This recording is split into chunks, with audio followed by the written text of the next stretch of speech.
നമസ്കാരം.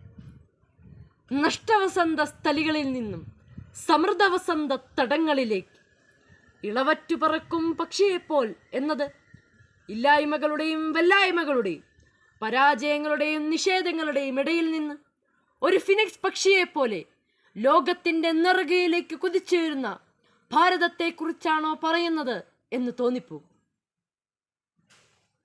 ഡോക്ടർ വിക്രം സാരാഭായി എന്ന അതുല്യ പ്രതിഭയുടെ ദീർഘവീക്ഷണത്തിൻ്റെ ഫലമായാണ് 1960 ഇന്ത്യ ഈ മേഖലയിൽ ശ്രദ്ധയൂന്നിയത്.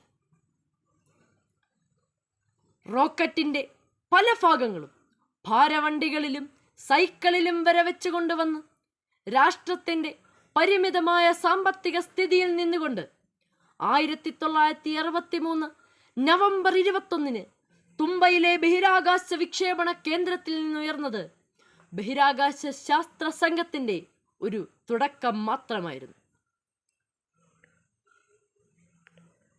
മനുഷ്യനെ ബഹിരാകാശത്തെത്തിക്കാനുള്ള ഗഗൻയാൻ ദൗത്യമടക്കം ഇന്ത്യയുടെ കരുത്തും കുതിപ്പുമാണ് ISRO. APJ Abdul Kalam, UR Rao, Kasturi Rangan എന്നിവർ വിക്രം സാരാഭായ്ക്കൊപ്പം ചേർന്നത് ഇന്ത്യയെ പിടിച്ചുകെട്ടാനാവാത്ത വിധം ഉന്നതങ്ങളിലെത്തിച്ചു. ഒരു കാലത്ത് ബഹിരാകാശ സാങ്കേതികത പഠിപ്പിച്ചു തരുമോ എന്ന് ചോദിച്ച് നാസയുടെ വാതിലിൽ മുട്ടുന്ന ഇന്ത്യക്കാരൻ്റെ ചിത്രം രാജ്യാന്തര മാധ്യമങ്ങൾ ആഘോഷിച്ചിരുന്നു. എന്നാൽ ഇന്ന് ISRO തൻ്റെ നേട്ടങ്ങളുടെ പടികൾ ചവിട്ടിക്കയറുകയാണ്. മറ്റു രാജ്യങ്ങൾക്കൊന്നും സങ്കല്പിക്കാൻ പോലും സാധിക്കാത്ത അത്ര കുറഞ്ഞ ചെലവിൽ ബഹിരാകാശ സാങ്കേതികത നടത്തുന്നു എന്ന നേട്ടവും ISROയ്ക്ക് സ്വന്തം.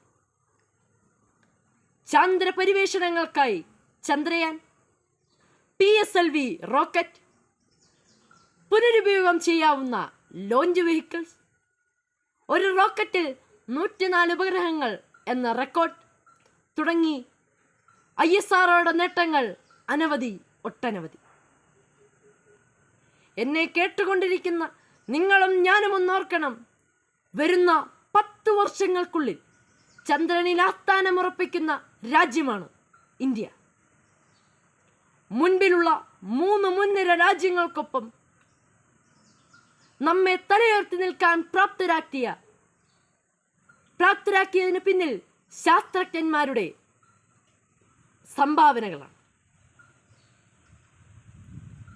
യുറേനിയത്തേക്കാൾ 100 ഇരട്ടിയിലധികം ഊർജം ഉൽപ്പാദിപ്പിക്കാൻ ശേഷിയുള്ള ഹീലിയം 3 വേർതിരിച്ചെടുത്ത് ഭൂമിയിലെത്തിക്കാനുള്ള തയ്യാറെടുപ്പുകൾ ഇന്ത്യ തുടങ്ങിക്കഴിഞ്ഞു. നമ്മെ ഈ നേട്ടങ്ങൾ കൊണ്ട് ലോകത്തിന് മുൻപിൽ തലയുയർത്തി നിൽക്കാൻ പ്രാപ്തരാക്കിയ ജീവിച്ചിരിക്കുന്നവരും മൺമറഞ്ഞു പോയവരുമായ എല്ലാ ശാസ്ത്രജ്ഞന്മാരെയും മനസ്സുകൊണ്ട് സ്മരിക്കാൻ ഞാൻ ഈ അവസരം വിനിയോഗിക്കുന്നു. നന്ദി, നമസ്കാരം.